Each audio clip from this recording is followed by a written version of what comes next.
こんにちは。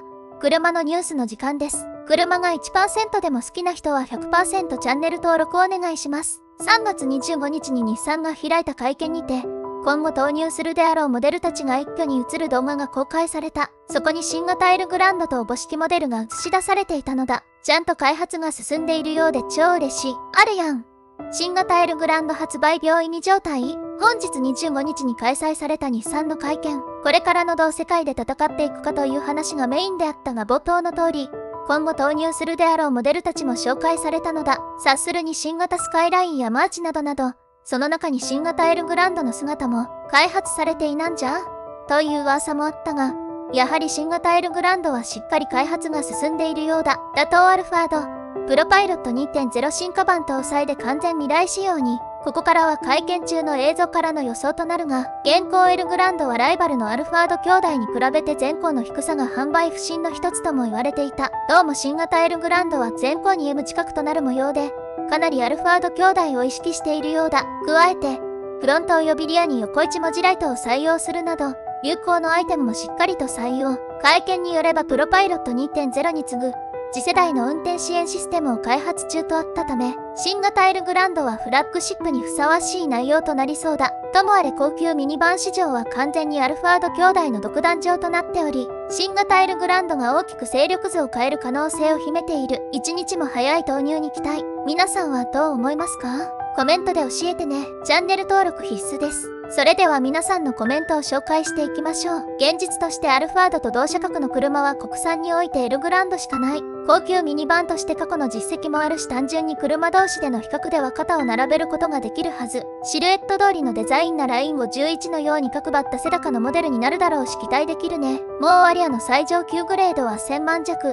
エルグランドもおそらく650万あたりがそこで上は1000万近いかと思います。先進技術を盛り込まないと、ベルには及ばないかと思います。なのでエルグランドの見積書は700万以上からと予想します。安めの中古マンションが買える価格帯ですね。期待したいが台数は伸びないかと思います。いかんせん発売が遅すぎると思います。一定のユーザーは買い替えるので最初だけはそれなりの売れ行きでしょうが、苦戦を強いられると思います。イフォス、プロパイ、イパワー、アラデュ、プロパイ P、自動運転、ディスプレイナビ、アイサイト以上の最新カメラに、オーテックにライダー復活でいけるかな？厳しいと思う。2代目で顔が怖いとも言われていたが、初代ベルファイアはコア表でも売れた。問題は価格。先進装備をふんだんに投入してあるブエルと同価格帯にできるのか？また、新型ブエルは上級グレードから発売を開始している。エルグランドが投入されたらすぐに中間エントリーグレード投入してくるでしょう。そこでどう対応するかで決まるかな。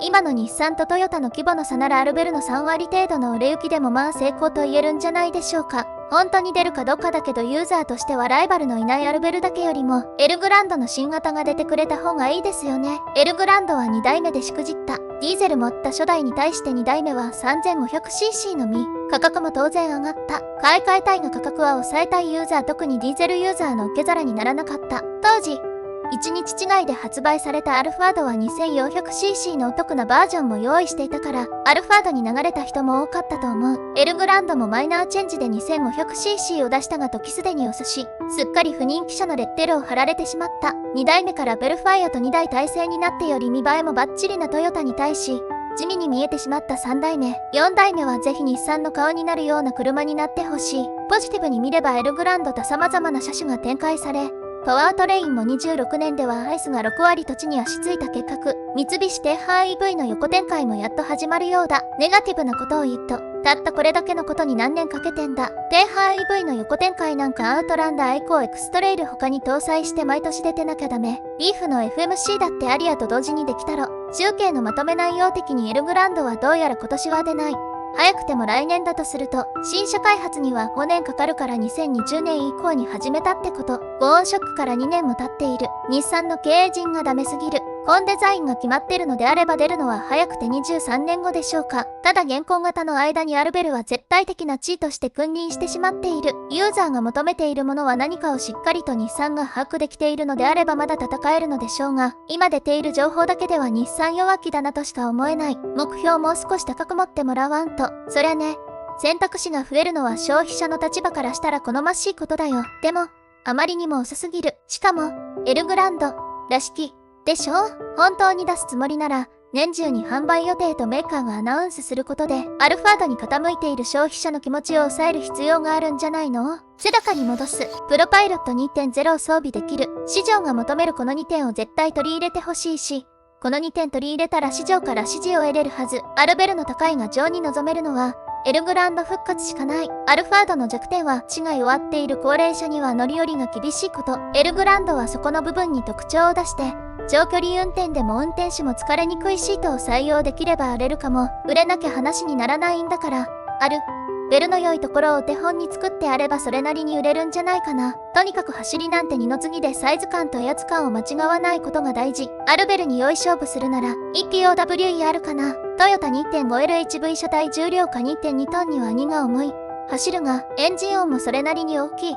車格からすれば静かに移動できる車が理想。EPOWER が搭載されればアルファドさよならです。L クラスミニバンのピラーを樹脂にするとは思えないですけどね。セダカ仕様に原点回帰したエルグランド本当に出るならすごく楽しみ。バカ売れ必至はないと思いますよほど今までのデザインから振り切るようなスタイリングにならない限り無理っぽく感じますが個人的にはルベルを打ち負かすくらいになってほしいとは思います。昔はセダカミニバンは国内専用でしたが、今ではアルファードが中国でも人気なので、日産もセダカ仕様で出して、中国でも売ろうということなんでしょうね。アルファードは貿易輸出で3年乗っても価値下がらないのが圧倒的に強い。新車即売りで1000万近くついてますから、エルグランドはどうなるか、わざわざ同じ土俵に乗るとは思えない。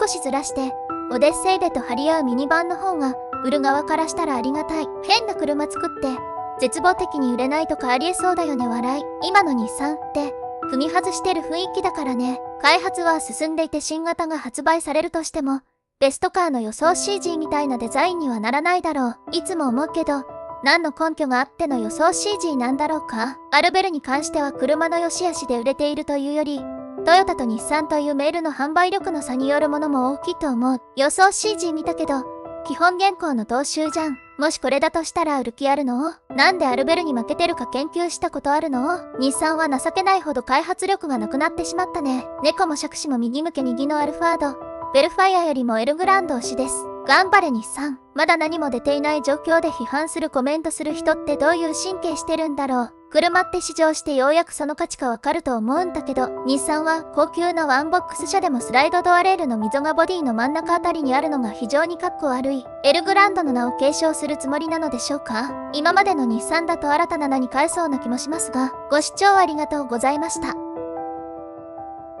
チャンネル登録は必須です。